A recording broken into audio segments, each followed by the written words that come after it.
please welcome Deputy Sector Commander of U.S. Coast Guard Sector Humboldt Bay and Executive Officer of Air Station Humboldt Bay, Christopher McAndrew, presenting Guardians of the Lost Coast.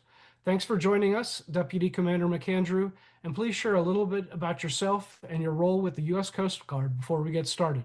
Take it away. Thank you very much, Justin. I appreciate this opportunity. Forward to your questions. I'm Commander Christopher McAndrew. I have worked for the U.S. Coast Guard for about 20 years. My primary occupation is a pilot, so I fly the orange helicopter that flies around.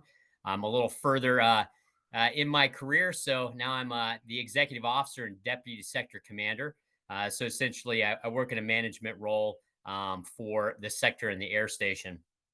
I'm essentially kind of the number two at the unit. We have the commanding officer that I work for, and then I'm kind of his number two guy, and then run the operations of the unit. We'll go over kind of what we do during this presentation. But my background, I'm from the sunshine state of Florida.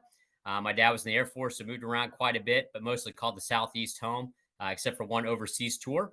I've joined the Coast Guard right after high school. I went to the Coast Guard Academy in New London, Connecticut, and then spent a couple of years in New Hampshire aboard a 210-foot cutter, just kind of enforcing laws and regulations throughout the East Coast as well as into the Caribbean. After that, I was stationed for 2 years in Key West, Florida, another arduous sunshine tour aboard a patrol boat, a little 110-foot patrol boat. Served as an executive officer there and patrolled the Straits of Florida, the Western Atlantic, as well as the Caribbean. After that, I got selected for flight school. I attended naval flight training in Pensacola, Florida. Then was selected for helicopter training for the Coast Guard, and then reported when that was complete to Air Station Barbers Point in Hawaii. After 4 years in Hawaii, moved to sunny New Jersey, southern New Jersey, and Atlantic City. Still flying helicopters down there, doing mostly search and rescue, but also a mission called Airborne Intercept. But essentially, if there was someone not supposed to be flying where they were supposed to be flying in our national capital region, we would respond by launching the helicopter and saying hello and letting the folks know they shouldn't be there and to turn around. Then after that, I moved to Puerto Rico. Spent 3 years down in Puerto Rico. Then went to Washington, D.C. I worked at a program level for the aviation forces of the Coast Guard. Ran budget and acquisitions type stuff for the Coast Guard. And then I received orders to my current job in Humboldt Bay. And we'll talk a little bit more about what Humboldt Bay does and the Coast Guard does here in a minute. I have a wonderful wife, been married to for 17 years, and 4 kids, starting at 14, 12, 10, and 8. And I just recently received orders to San Francisco, so I thought the background of the Golden Gate Bridge was appropriate. So this is the Friends of the Lost Coast series. Again, thank you very much, Justin, for having us part of this, and for inquiring minds to ask us what does the Coast Guard do around here? And we'll go ahead and get into it. As far as the agenda here, I'll just go over a basic Coast Guard overview so everyone here kind of understands what the Coast Guard does, where we came from, and kind of our mission sets. Talk about our Lost Coast history here in Northern California. And we'll talk about a little current Coast Guard operations and then give you some time for questions and answers. All these pictures are taken in Humboldt Bay or Humboldt, Humboldt, Trinity, Mendocino, or Del Norte. So that picture at the bottom left is a couple helicopters flying over the Trinity Alps, and then one of our surf boats crashing through the surf in their training, and then the mighty warship Barracuda, our coastal patrol boat. All right, so the Coast Guard itself, I'm actually kind of surprised with this area that people know the Coast Guard exists for one, and then have a pretty good idea of what we do. But we were established by Congress as a branch of the Armed Forces and Military Service in 1915 officially. So we have U.S. Code Titles 10, 14, 18, and 19 that kind of gives our authorities. So Title 10 of U.S. Code is mainly for the armed forces, but it does call out the Coast Guard as one of the armed forces, and that the Coast Guard shall be an armed force at all time of the United States. Title 14 is really where we get all of the Coast Guard mission sets that we have. That's specifically for the Coast Guard, Title 14. It lays down these statutory missions I'll go over in a minute. And it also gives us the law enforcement authority.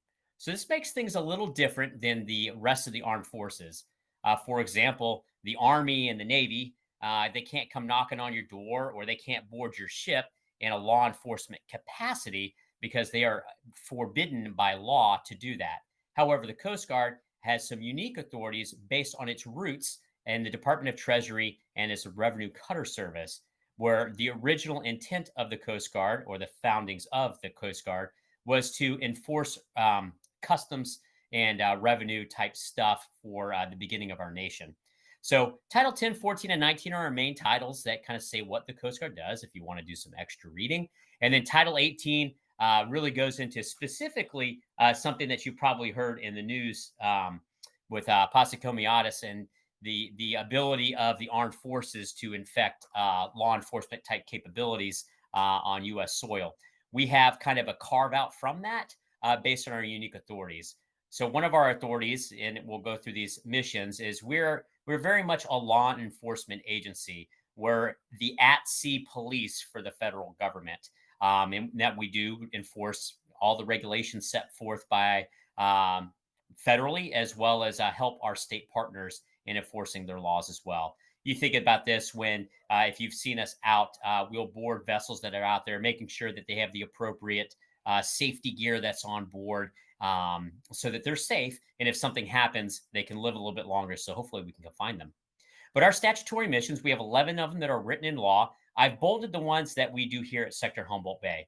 So search and rescue is pretty self-explanatory, but we go out. We're responsible for maritime search and rescue. The Air Force is responsible for anything that's inland.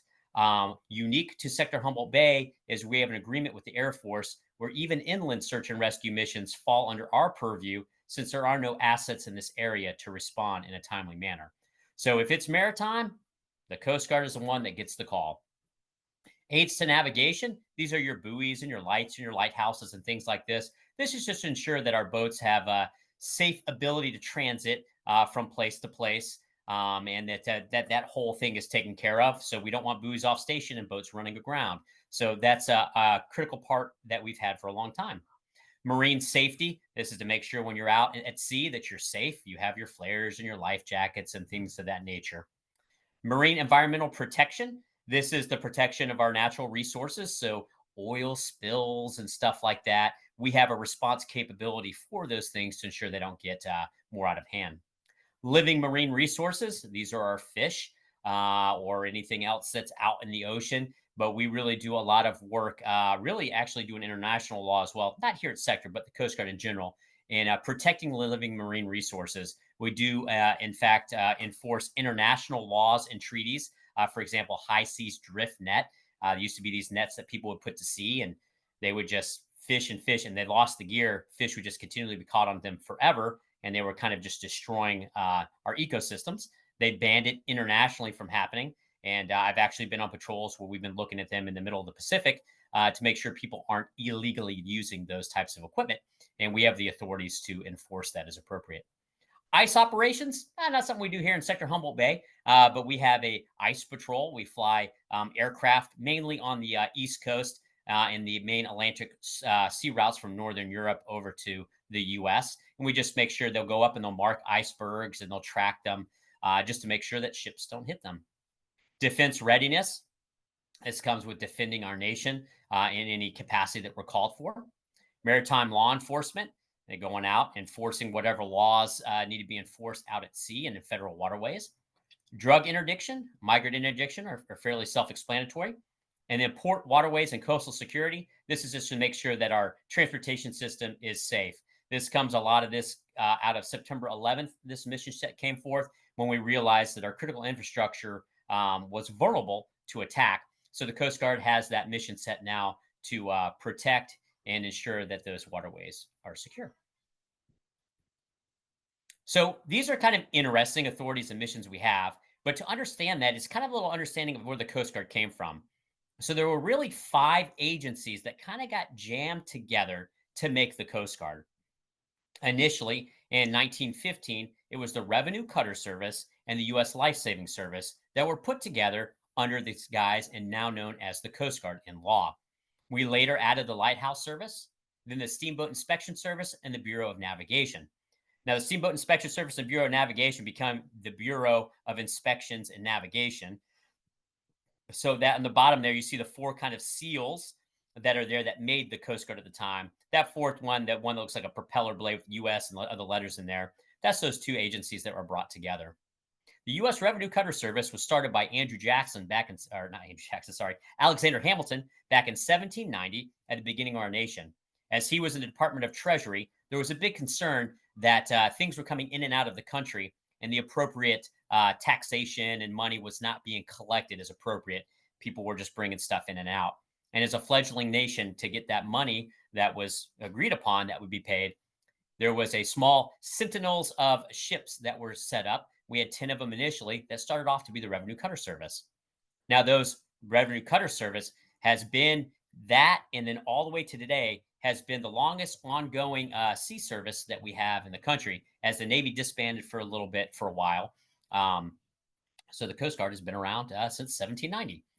After that, the U.S. Life Saving Service. This was took really like in the early days, like even into the late 1700s and early 1800s, people were already kind of doing this. There was a lot of ships running aground and people were volunteering. They'd run out of their towns and they'd go try to save people from the ocean. They started making stations, started coming up. People were doing this on their own, getting boats and doing it. And the federal government realized how important this mission set was and then started up this U.S. Life Saving Service to kind of standardize the way that they were going to save lives and how they were going to respond. Pretty influential service, especially on the East Coast in the early days of sail, as well as on the West Coast when they started doing it more often. But these are, you can see in that picture in the far right, that's a typical station boathouse. Would have one person that was kind of the federal person that was in charge of it. And then you had a bunch of volunteers from the city that would go out and row these boats into crazy conditions and rescue ships that were stranded out at sea or stricken and sinking. The Steamboat Inspection Service came about because a bunch of steamboats were blowing up. They had several big explosions of vessels that killed a lot of people as steamboats were coming online. It became this national issue, and they created the Steamboat Inspection Service just to go through to make sure that the ships that people were paying to go on were safe. And that is morphed now into what we have, our maritime inspections and maritime safety type thing that we do is from that. We do a lot of inspections of barges and ships to make sure that they meet the code as appropriate and that they're safe. The Bureau of Navigation has to do specifically with navigation. We're talking about navigational charts, any kind of aids to navigation, where they should be, where the channel should be, and stuff like that. And those are kind of, again, all together. We started off in the Department of the Treasury in the very beginning of our nation, and we were there for a very long time with our ties to the Revenue Cutter Service. In the 60s, we shifted over to the Department of Transportation. This was really due to the uniqueness of our time of what we were doing on maintaining waterways. So the thought was, okay, well, the Coast Guard's maintaining these roads, if you will, in and out of the country to the seas and the ports, so they should fall under transportation. And then that was what it was. And then in 2003, when the Department of Homeland Security was created, we were shifted into there. And we took more of this security type posture when it came to protecting the ports and our critical infrastructure to ensure everything was good to continue operating. So we have Coast Guard bases and stations all across the country. And they're really primarily focused, obviously, on the shores or near major ports. But we're also on inland federways like the major rivers. Think of the Columbia up in Oregon, Washington. It runs through a lot of different states. Boats can transit long distances in and out of there. The Mississippi is another good example of a federal waterway that touches a lot of states. And also the Great Lakes, since those are touch other countries and other states, they're considered federal waterways. So the Coast Guard has boats and stations there. We also have a lot of forces in our U.S. territories: Puerto Rico, the Virgin Islands, American Samoa, Guam, and the Northern Mariana Islands. We have significant forces there in service to the folks that are in those places. And on top of that, we have people all over the world. All 7 continents, we have people, and just about everywhere in the world, you can find some kind of Coast Guard members. Not very many of them. They mostly serve as liaison officers, basically, between the country and the United States. A good example of this is we have ports all over the world. We have certain regulations for ships to come into the United States. We need ships to be a certain way, just like other countries have the same rules for us. We will go and we will inspect ports in other places to ensure that they have the appropriate security precautions so that when that boat comes, it can come straight into the United States. So we have Coast Guard members all over the world that are going and checking these ports and making sure all the appropriate worldwide security protocols are being followed so that ships can come in and we can expedite and ideally make our commerce more secure. All that said, we have about 40,000 active duty Coast Guard members. We also have about 20,000 civilians and stuff like that that also help us. But mainly it's that $40,000 active duty Coast Guard members. And for relationships, so you can understand that it is similar to the population of Eureka and Arcata combined, according to the 2023 census. Now, this is to guard the entire coast of the United States, Alaska, Hawaii, and those people that are all over the place. Not very big. We're actually smaller than the New York Police Department, but we got a lot of stuff we do. Just some couple pictures are there at the bottom. That bottom left one is up in Sitka. That's one of our fast response cutters. They're mostly our coastal littoral type boat that you'll see them occasionally. The closest one's Southern Columbia River, and that's one of our helicopters. And they're conducting some training right there. You can see the rescue swimmer going down and the beautiful snowy mountains in the background. That middle picture is one of our more deep water assets, and it's actually training with the Japanese Coast Guard. That's a Japan Coast Guard ship there. We do a lot of international training with other countries. Been quite instrumental in helping other countries stand up their coast guards to do similar mission sets to protect their waters and their resources as well. And to the right there, that's one of our law enforcement boarding teams. They're about to board this Chinese fishing vessel to make sure that they're doing the things that they're supposed to do. And this would be that high seas drift net type stuff I was saying before. We don't have necessarily the authority to just board a Chinese national ship without China's permission. In this case, it must have been a little bit older of a picture, but we had permission to do so. But those are some of those missions. All those pictures at the bottom, though, not Sector Humboldt Bay, but just get an idea what the Coast Guard does. So now we get to Coast Guard Lost Coast history. We'll just go over this to kind of understand why we're here and why we do the things that we do here. We'll talk about lighthouses, the life-saving service stations, some notable rescues. We'll go through the 1930s and some big changes that happened then. World War II, which was our biggest change in this area, and then the 1964 flood, which necessitated now what we have of that 1977 air station. And these pictures are just a couple of things that are notable. That ship in the upper center there was a ship that ran aground fairly close to Mendocino. It was a pretty big wreck, and the Coast Guard rescued a bunch of folks off of there. We have the SS Corona. That's kind of a picture of it before. I'm sorry, that's the Brother Jonathan. That was a ship that crashed off of Crescent City. That wreck there was pretty substantial and led to some more Coast Guard assets coming out here as a lot of lives were lost. And they just found, but they found it a while ago, found a lot of gold on it apparently. And the bottom left is the original Humboldt Bay Lighthouse that was established in the mid 1800s. It's no longer there, obviously, but it was down there, and then it was deemed so terrible and useless due to the fog and its location that they relocated it to Table Bluff, and it sat there for a while before it went into disrepair and lost in the sand until they recovered the parts. And then that bottom center is kind of your original station Humboldt Bay coming together.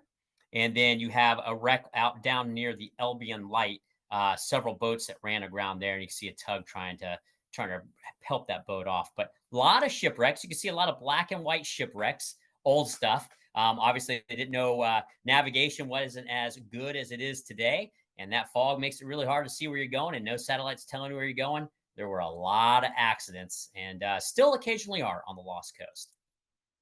So with those accidents and all these dangerous rocks we got on our shore, the U.S. government started putting lighthouses in.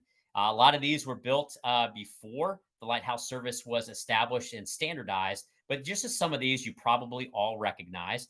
But that's supposed to be Point Arena. Apologize for that typo at the top there. But Point Arena down there, that's still an active lighthouse that points that quite a dangerous reef that's right offshore there.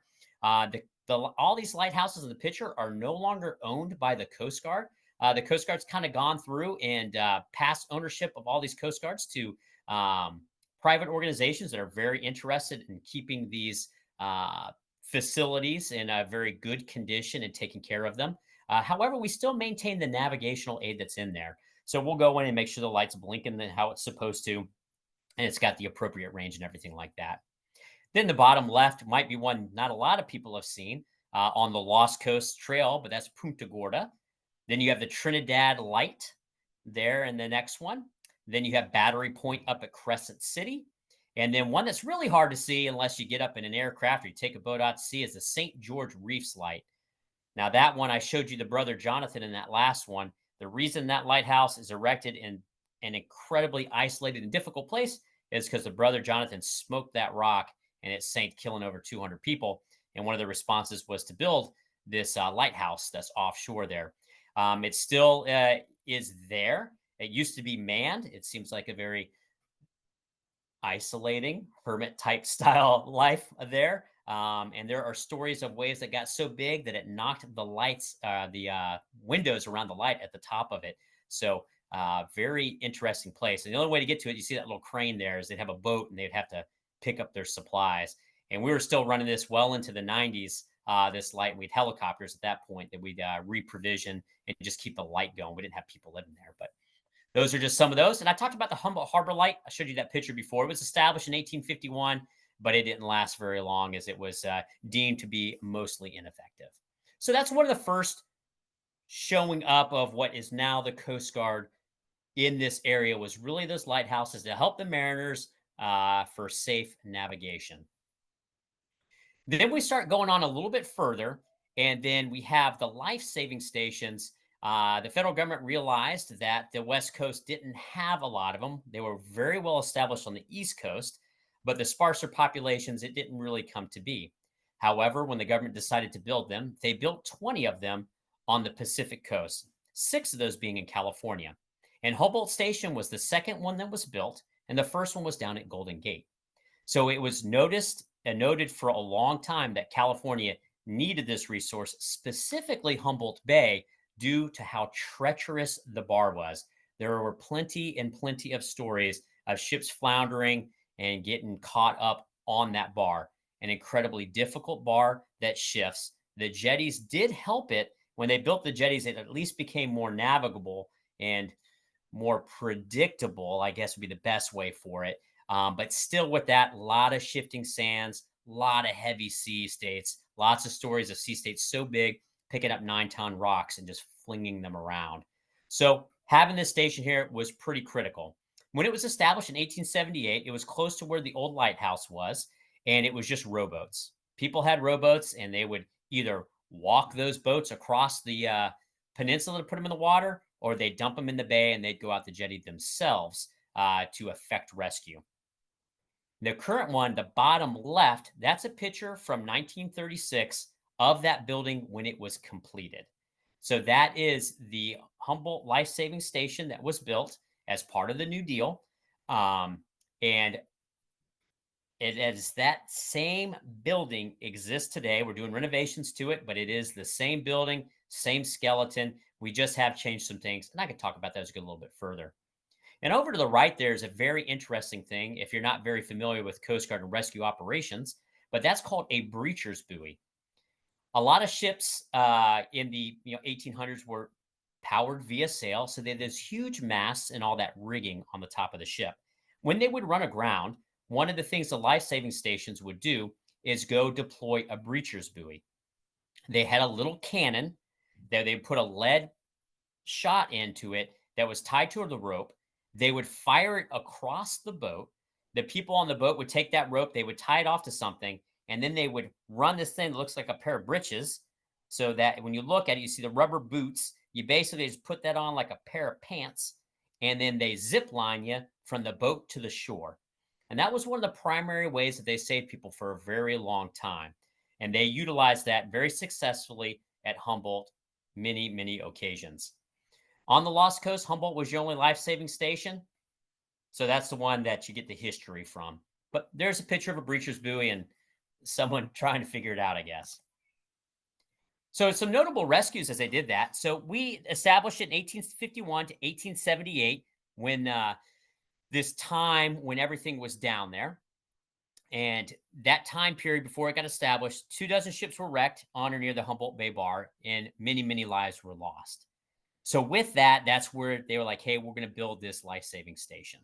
and they established it there. One notable one was the steamer SS Corona.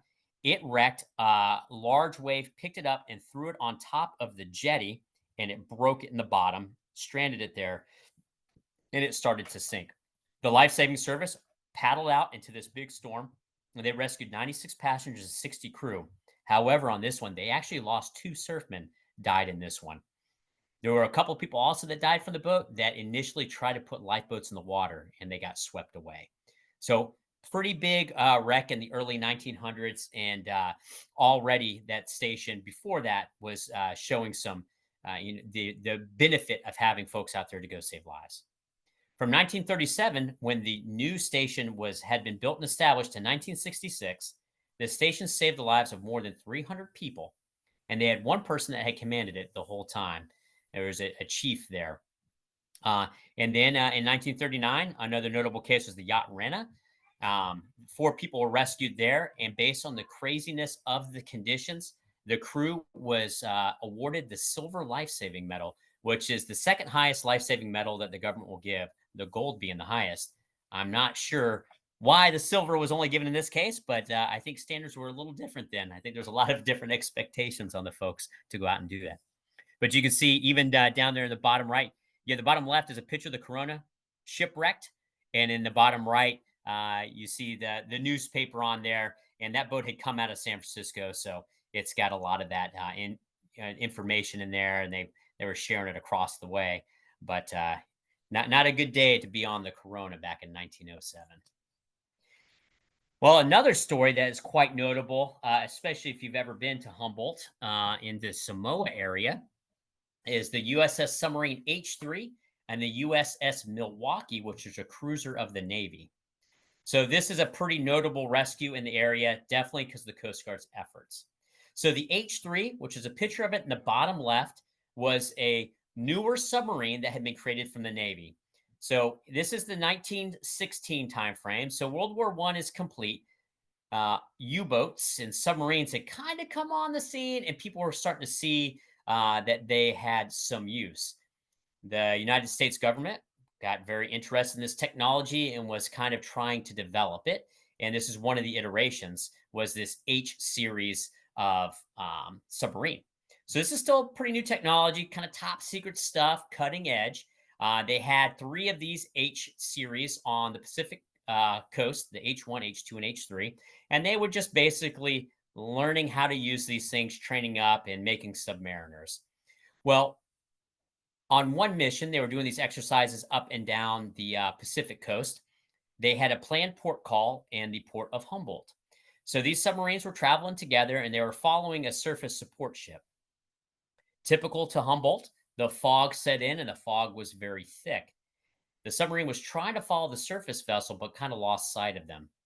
They thought they regained sight of it, but it happened to be the mill smokestacks that are on the peninsula, and they confused that with the smokestack and the lights of the ship they were supposed to be following.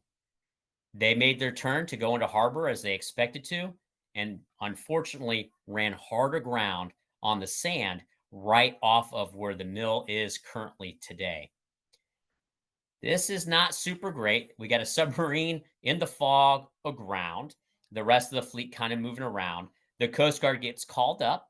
Station Humboldt Bay goes out, and they row out into it, and they rescue 25 members from the submarine.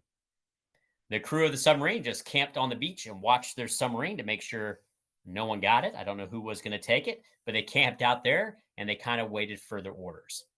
There's a picture of it washed ashore in that bottom right, and you can see it's pretty deep in that shifting sand. And in the background, unfortunately, we'll talk about a little bit more. Don't want to spoiler alert, but that's a boat we're going to be talking about as well. So the Navy wants their boat back. This is their cutting edge technology. They want it back. So they went out and tried to initially see if someone could salvage or pull this thing off the beach. They put the bid out, and only 2 answered. One was the largest West Coast salvage company that was operating out of the Bay Area, and they told the Navy $150,000 and we'll do it for you. The Navy scoffed. It's too expensive. So another company put a bid in, and it was one of the local lumber companies. And they said, we can do it for $18,000. The Navy just laughed at them. and said, there's no way that you can do that for $18,000, but you don't have the expertise to pull a boat out of the water. No, thank you. So that didn't work out. They deployed a couple of their salvage tugs from the Bay Area, and they were unsuccessful in pulling the submarine off the beach. They were kind of in a tough spot trying to figure out what to do. And then someone came up with a great idea. They had this cruiser, the heavy cruiser Milwaukee that you see in the bottom left. They had had it for many years. It had been reassigned to the Pacific Submarine Fleet as a tender to service the submarines and to escort the submarines. And it was kind of their flagship for the submarine fleet. As the strongest ship, they sent it up to see if they could connect it to the H3 and pull it off of the beach. You can see on the front of the picture of the submarine, you can see all those cables in the front. Those are all tow bridles, and that's the tow cable coming off the front of the boat. That's also the little fin thing is their navigational fins to make it go up and down the water. Well, they got there, and as they started to hook up, they hooked the Milwaukee up. To keep it oriented properly, they had two of the salvage tugs in the front pulling the bow forward, and then they had the cruisers engage all their engines to start pulling the submarine. Unfortunately, it didn't work. They were unable to pull the submarine, and in that evolution, one of the salvage tugs, its tow line parted with the Milwaukee, which caused the Milwaukee to go sideways, and they were way too close to the shallow water and very quickly got washed ashore. So the Milwaukee is now ashore. The submarine is now ashore. The Milwaukee was rolling pretty hard in the surf, and they realized, like, there's no way this boat can get off the beach. We've got to get out of here. So they called the Coast Guard up once again. The pictures at the bottom there is the Coast Guard starting their initial rescue efforts with rowboat. They're pulling some personnel in. You can see in that picture, if you look closely, you can see all the people standing on the rails of the ship, on the side of the ship, looking on as this is happening. And then in the right corner, they have utilized that breacher buoy system, and you can see some brave soul being ziplined from the cruiser over the cold, cold ocean, being dragged back onto this giant log that's on the beach. But you can see the cruiser still making some energy. See the smokestack still going as they're still trying to figure that out. Well, that didn't work, so the Navy had to figure out what to do. As a last-ditch effort, they went back to the local company and said, please, can you do this? And the company said, yes, we can. And they did it for $18,000. The lumber company grabbed it. They used their cranes and all the stuff they've been using to lift heavy, heavy logs. They put a bunch of logs underneath it, and they rolled that submarine all the way across this peninsula and dropped it back into the bay. And the Navy was able to bring that submarine back to service. So on the left there, you can see their efforts of getting it unstuck from the sand, getting it up out. And you can see some of the logs. So they're going to start making that log railway, if you will, that they're just going to start rolling this submarine across. Seems like a pretty sketchy evolution, but in 1960, I don't think OSHA was around to stop that from happening. And in the bottom right, you can see they're quite proud of their work. They got their contracting sign in there as they were making sure they could pull that thing all the way across. Unfortunately for the Navy, the Milwaukee, they could not salvage her. They could not pull her off the beach. Navy went in. They took everything they could that they thought was valuable or sensitive. They took it off the Milwaukee, and they ended up selling it in 1919 to a company that basically scrapped it out. The company went out and they took as much metal as they could and basically cut it all the way down to the ribs at the very bottom of the hull. And to this day, and today was a great day for it with a negative 2-foot tide, you can still see the remnants of the hull of the Milwaukee as they stick out of the water from all that. That cost the Navy $7 million in 1916. So pretty big loss for them of the Milwaukee. All right. And then as we scoot along in history, they had several other rescues and things that were more routine in nature. But we got to the 1930s and some really big things happened. So the country goes through 1929. We're in the Great Depression. President Roosevelt establishes his New Deal plan.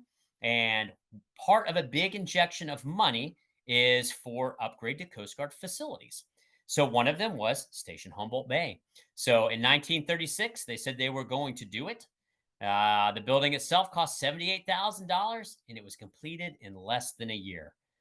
We cannot even get the renovations done to this building in a year now, and not even close to $78,000. So you should thank your government for at least having this excellent bargain of a deal to keep this building going, because this is the same building that we're still using today.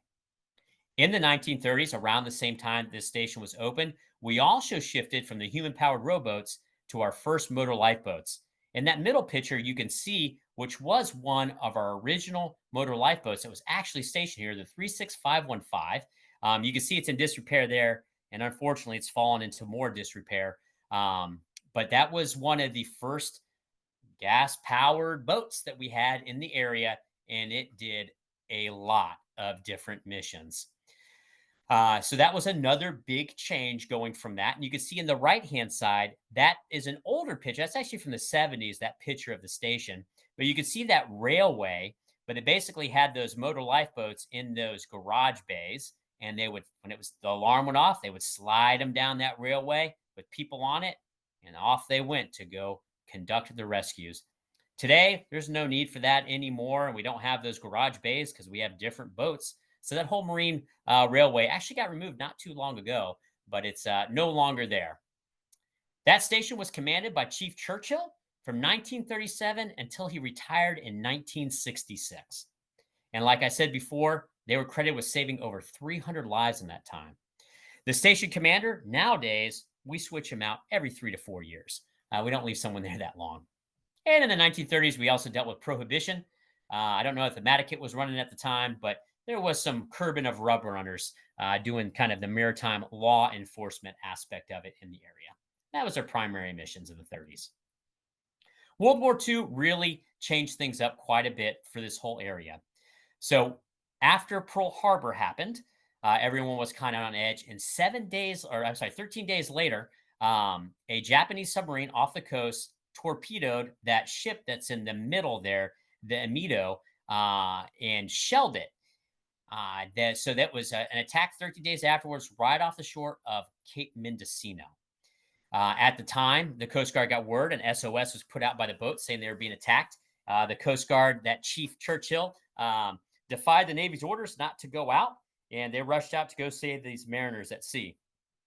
On their way out there, there's an interesting story that they saw that they ran into that submarine. That submarine shadowed them for a little while, and they had to do some evasive maneuvers to actually hide from them and make sure the submarine didn't follow them. They just went into shallow water, and the submarine ran off.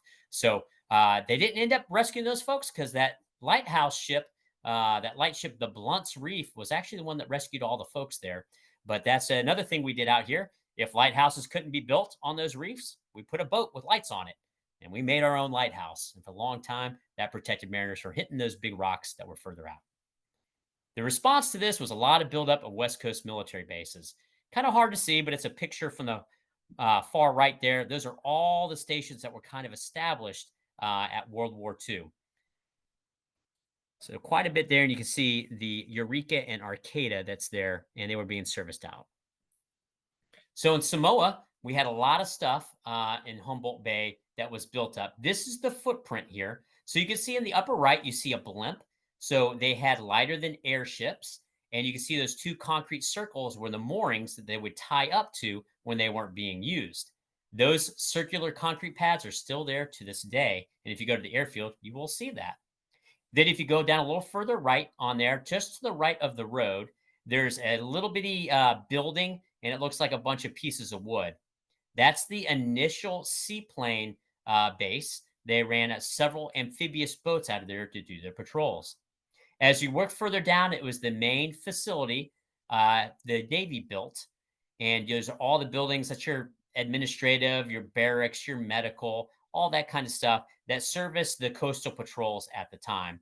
You can see the piers that go out that the boats would come in for reprovisioning. And then in the bottom of that picture, bottom center, you see that kind of darkish colored roof. That's the 1936 Coast Guard station. And then it's Marine Railway that goes out into the water. So the Navy just dropped all their stuff there on that same piece of property that the Coast Guard was on. Here's some more pictures of that facility. You can see the administrative buildings there. And fun fact, that building that's in the very middle, that's kind of flat with garage doors, we still use today. It is occupied by the Coast Guard, and we have several units that are in there. However, the piers that are out there in that picture, they're not there anymore. And then in the right-hand picture, that's just another view from the top of that water tower that's there. You can see more of the administrative buildings, maybe possibly an outhouse there behind the vehicle, and then a baseball field they had built out there. And then in the far distance, that big tall building was the aircraft hangar. With that, they also decided that they were going to build up some air facilities. And the left picture there is what is now the Redwood Coastal Airport, but it was established as the the Naval Air Auxiliary Field Arcata.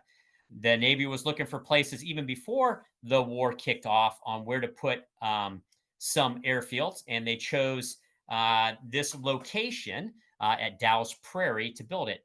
They had to reroute 101 around where they were building it. And as they started to build it, you can see kind of the build out there to the right. Then the fog set in.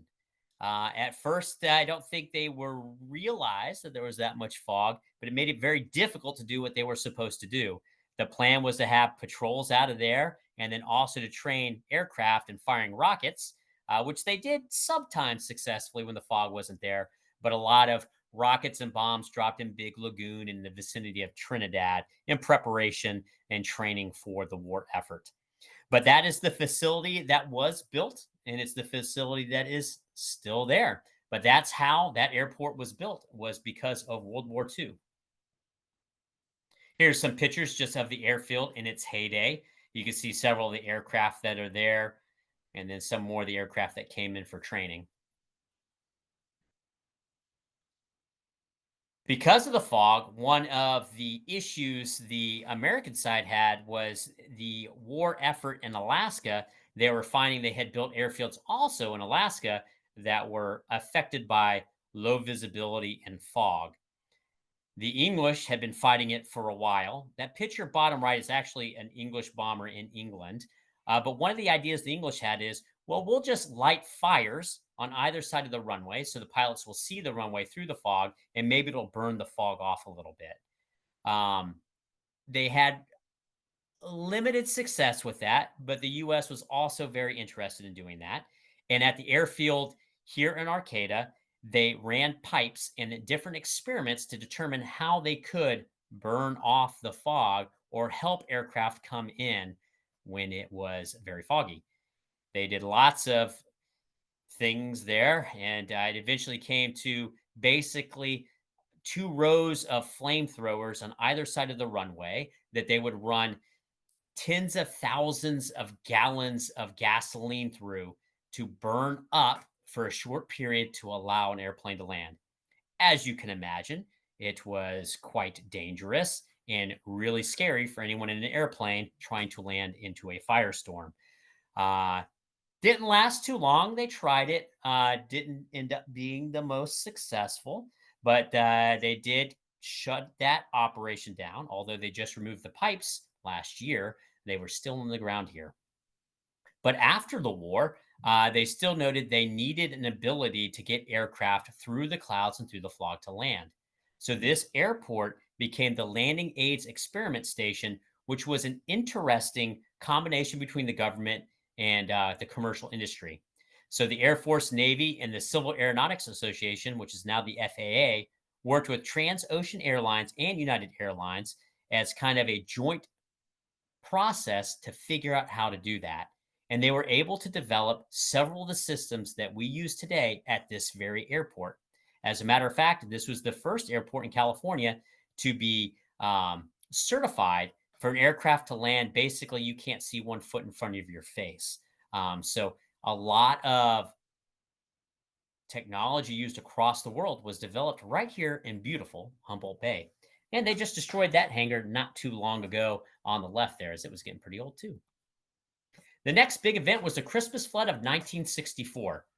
At the time, there was the Humboldt Life Saving Station and then the lighthouses. Other than that, there was no other Coast Guard presence in this area. The flood of 1964, which devastated this area and the surrounding areas, called on a massive relief effort. All of the bridges in and out of the area had been inundated or destroyed due to the floodwaters. There was no way to get into this area. So the Navy dispatched a carrier out of the Bay Area with a lot of helicopters on it and started executing rescue missions. In addition, Air Station San Francisco sent a helicopter up to also conduct rescue operations. Unfortunately, you can see in the left, that left picture is a picture of just some of the flooding and the damage in the area. And to the right is one of the unfortunate tragedies that came out of that.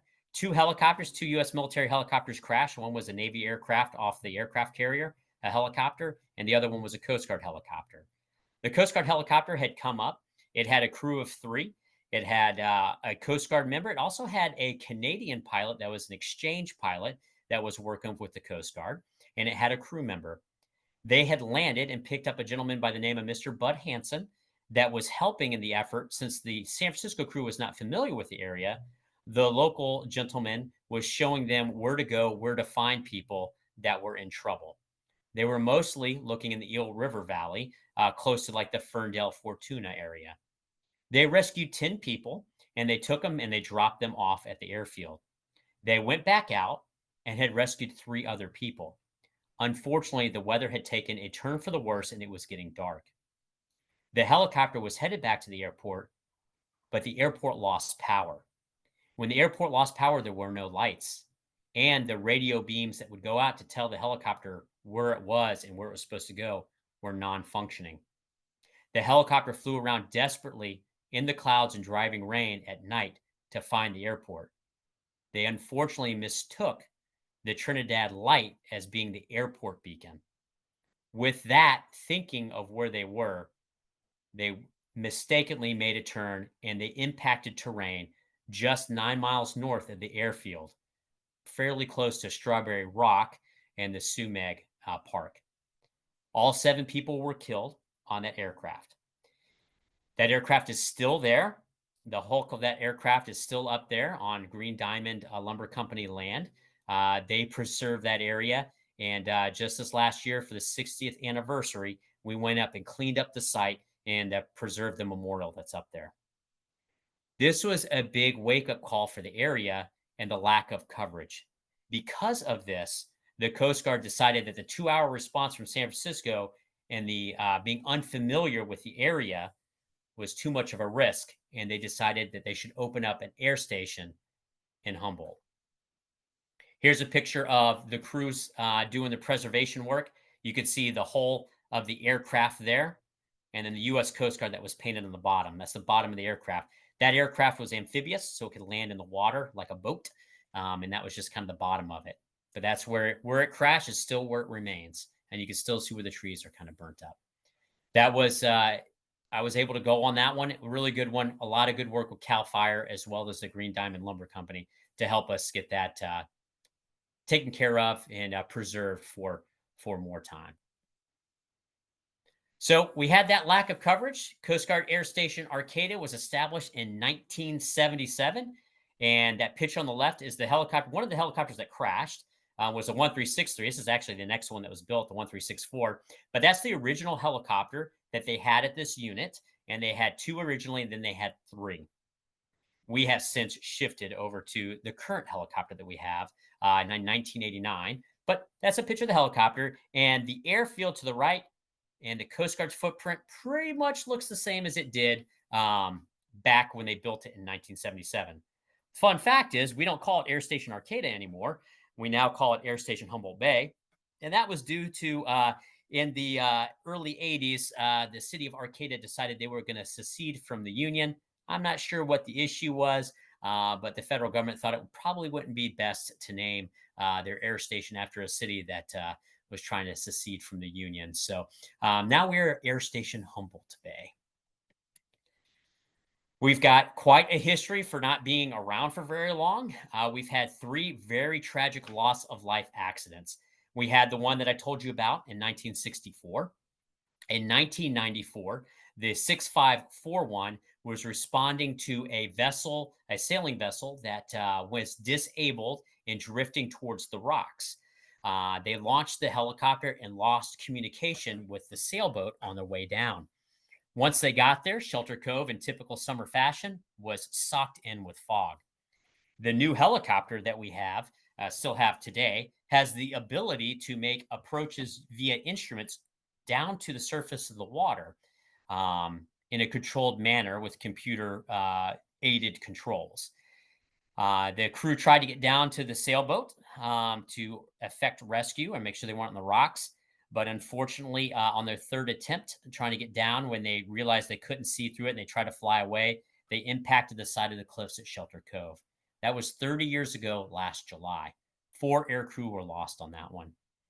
And in 1997, the 6549 was responding to, again, another sailing vessel that was offshore. This one was a bigger sailing vessel that had taken damage from 20-foot seas, and they were disabled with a stuck rudder post. The Coast Guard responded with a helicopter. Again, it was in bad weather, and a ship that went out to go effect rescue. As the helicopter was trying to do that same maneuver down to the water, it made that approach to the water and was never heard of again.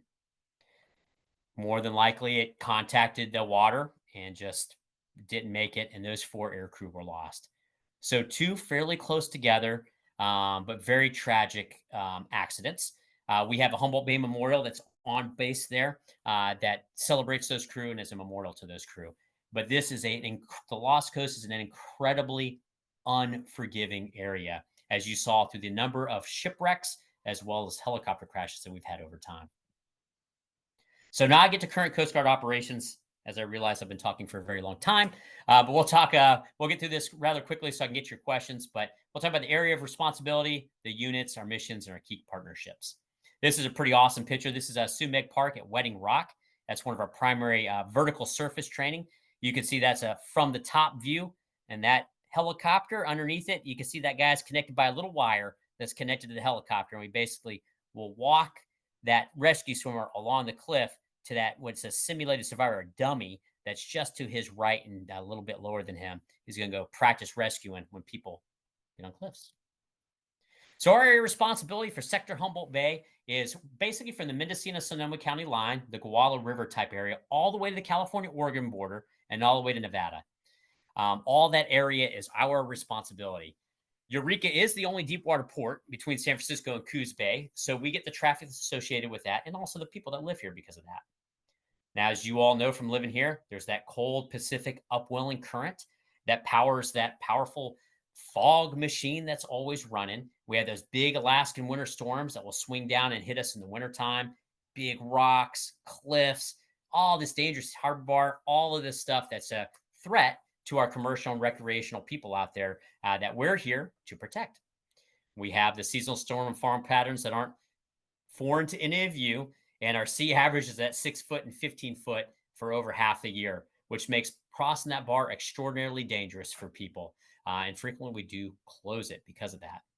We are the lead federal agency in this entire area. There's not another federal footprint outside of some smaller agencies in the area. So we are that lead federal agency in all of Northern California on the coast here. Also unique to this area, there's not a lot of support that we have outside of the federal response here. There is pretty limited with CAL FIRE, the sheriff, CHP has an air asset, the fire department, but it's fairly limited, and it's limited to places like Shelter Cove that's got a fire department and jet ski, or Fort Bragg, or Eureka area, Crescent City. But in between, there's not a whole lot there to help out. And if you are broken offshore, you can't call Towboat US to come give you a tow. Coast Guard's the only ones in town. We used to have a cutter up in Crescent City. We no longer do. But we do have a station, Chetco River, which is just across the border in Brookings, that responds to most of our cases in the northern part of our AOR.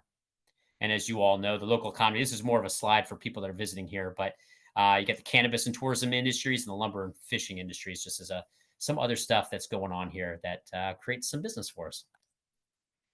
This is a laydown of what our coastline looks like and where our help is. At the very top, the Coast Guard has Chetco River, and they've got a couple of motor lifeboats.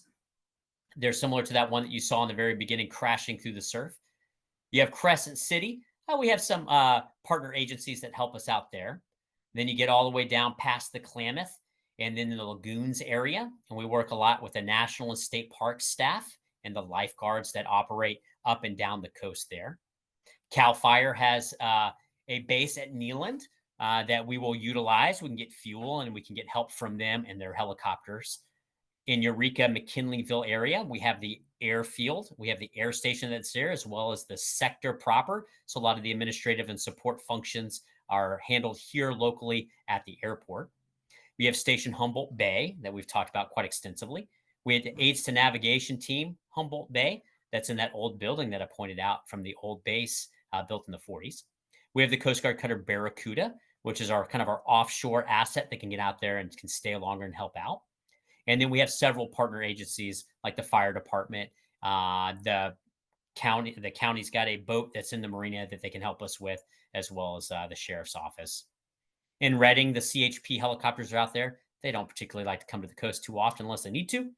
Shelter Cove's got a great volunteer fire department down there, and they help us quite a bit on responding to boats out there, as well as people that are stuck and lost on the Lost Coast Trail. Willits now has one of the Firehawks, the new 60s down there. Fort Bragg is where we have another Coast Guard station established in the 90s, and we have 2 motor lifeboats that are there, as well as our partner agencies there. And then Mendocino has a volunteer fire department as well. But that's kind of our area and how we can respond to help out. I'll go through this pretty quick. This is just kind of an outline of here's the people, here's who's doing stuff. We got a little over 200 people that are servicing this area. So you have a little less than 1 Coast Guard member per nautical mile of coastline protecting you. Thankfully, a lot of those miles of coastline, there's not many people. So it kind of makes it a little bit easier for us.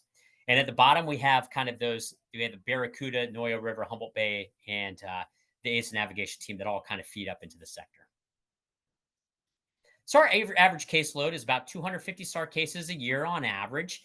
We do about 170 lives are saved or assisted, and about $8 million of property saved and assisted each year. We conduct 225 at-sea boardings to ensure people are, catching the right fish and using the right equipment and have the right safety gear on board. We conduct a lot of living marine resource flight patrols, and we really work a lot with California Fish and Wildlife, the wardens and everything like that to go up to make sure, if you're not supposed to be crabbing, that the crab pots still aren't out there, or if whales are getting entangled or they're starting their migration, that they pull in the crab pots and they shorten or lengthen the season as appropriate to make sure we're protecting our marine resources.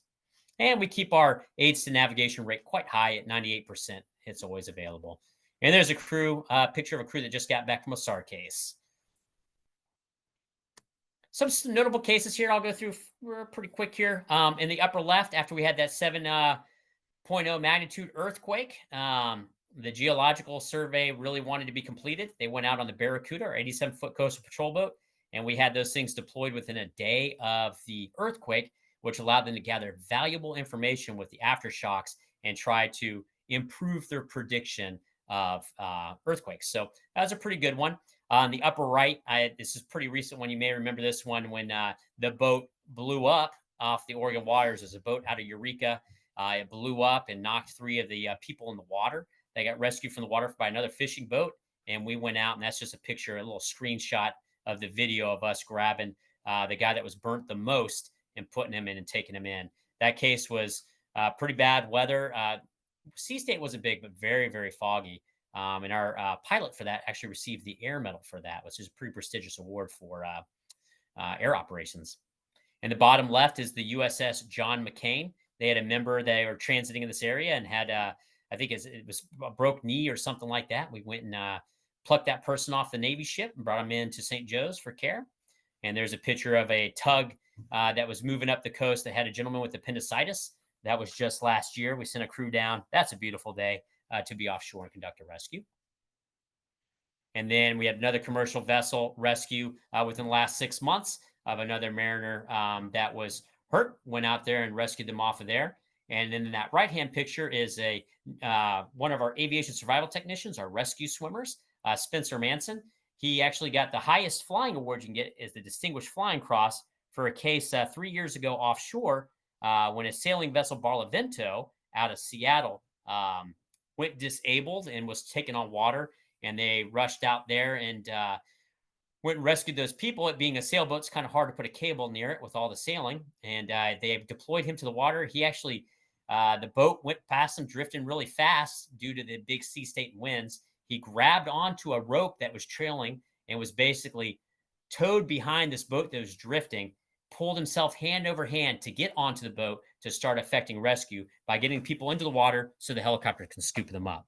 So pretty incredible heroism executed by Spencer Manson there, who is my neighbor.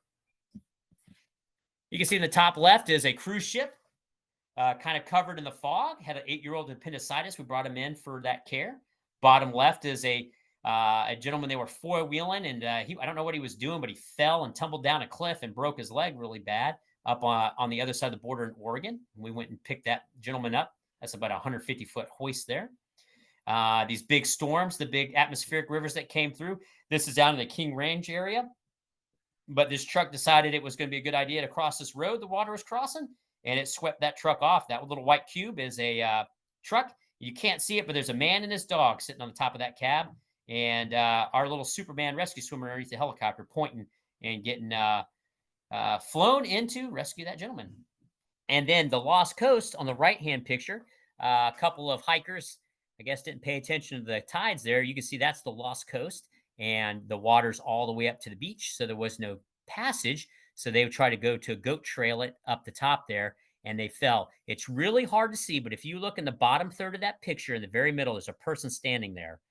That person is that's actually the rescue swimmer effecting rescue of the person that was tumbling down that cliff face, stuck to the side with their trekking poles, hanging on dearly as the Coast Guard came and rescued them off there so they didn't tumble further down to the rocks. We also do a ton of training. That's the Barracuda in the bottom left, view from the helicopter, the pilot seat. We're doing some hoisting there, practice sending a basket down and a rescue swimmer as if we needed a rescue swimmer off a boat. And you can see our small boat stations. Those are our new motor. Well, I say our new motor lifeboats. We've had them for over 20 years, but that's one of them blasting through one of the waves as they're doing their training if they got to get across the bar to make a rescue. Pretty amazing training. Here's some vertical surface. Again, there's a couple of pictures of us. You can see the cable that goes down, and then the rescue swimmer that's suspended from it, using a lot of coordination with the air crew, guiding the pilots where to go, and then the rescue swimmer walking. We practice at Trinidad Head, and the picture on the right is at Wedding Rock and Sumac. But that's them practicing those rescues. Obviously used them just in that Shelter Cave Coast not even 2 months ago. We also do high surf training. We'll kick them out. There's a rescue swimmer doing what they love the most, jumping into the surf and getting pummeled by it. And then if they had to rescue someone from that break and surf. That's a picture of me doing some training. We also train our air crews for survivability. And I got to get hoisted up, which was pretty awesome. We hoist our crew members up so they can get the full experience. More pictures of the small boats crashing through waves and the training they conduct. We also do a lot of community outreach. We land at a lot of schools, public events, and basically tell people about the Coast Guard, what we do, and just try to spread that word and hopefully recruit some young folks that want to do the Coast Guard in the future. Station Humboldt Bay, they got 29 people and 3 boats, and they're everything from Shelter Cove up to the California-Oregon border, and they get about 150 SAR cases, and they do a lot of boardings. You can see the station in its, not its current state, because right now it's getting renovated, but you can see the Marine Railway in that right-hand picture is no longer there. And those 3 bay doors are no longer bay doors. They're like boarded up in their rooms now. And you can see the boathouse with the 3 boats, and the 4th boat's that little orange one. They actually have a 4th boat, but it doesn't leave the bay because it's kind of too small. But that's where they conduct their operations from. Station Noyo River in Fort Bragg. That's a picture of the boat going through their breaking bar. That's a pretty treacherous bar, very narrow when it is breaking. And it's a little footprint to the right there. You can see the station and a couple of boats that are tied up there. The Barracuda is our 87-foot coastal patrol boat that moors up in Eureka at Woodley Island. They're primarily go offshore to make sure our fishermen are safe. They'll go on there, they'll board to make sure they're catching the right fish in the right season. They help the state to enforce those or any federal laws that are appropriate. They also do search and rescue further offshore when the small boats can't get out there or can't stay out very long, are some of the things they do. It is the oldest type of that boat in the fleet. So it's been around for quite some time. And there's a picture of a boarding to the right. You can see an 87 in the background as they're doing some fisheries boardings. Aids to Navigation Humboldt Bay. They service the nav aids to that little bitty boat that they can trailer around. or they get rides from other ones, or sometimes from the helicopter to get to lights that you can't get to via boat. And they were also pretty instrumental in getting the Cabrillo Lighthouse back operational. They did a pretty awesome job of finding someone to rebuild that 1937 clockwork motor. They found an artisan that was able to do it and to keep it going on its old original equipment. They didn't have to replace it. And then Air Station Humboldt Bay, we talked about that quite a bit of what we're doing, but we got 3 of those orange helicopters flying around and doing the missions on the Lost Coast. And you can kind of see there, we fly them, we execute the missions, we also do the maintenance. So in the right there, you can see all kind of the maintenance efforts that we do. Pretty extensive. We take sometimes, we don't normally take aircraft apart as much as that one in that upper right-hand corner is, but we definitely, just the other day, pulled an engine or replaced an engine. Only takes them a couple of days to do it. Pretty impressive. All right, there's a cool picture of a helicopter. Another cool picture of a helicopter over the Klamath. I got some videos, but I think I'm out of time. On behalf of Friends of the Lost Coast and the Bureau of Land Management King Range National Conservation Area, thank you for tuning in to Lost Coast Lectures. To view the complete archive of recordings from this series, or to learn more about our work inspiring a passion for nature, visit Friends of the Lost Coast online at lostcoast.org.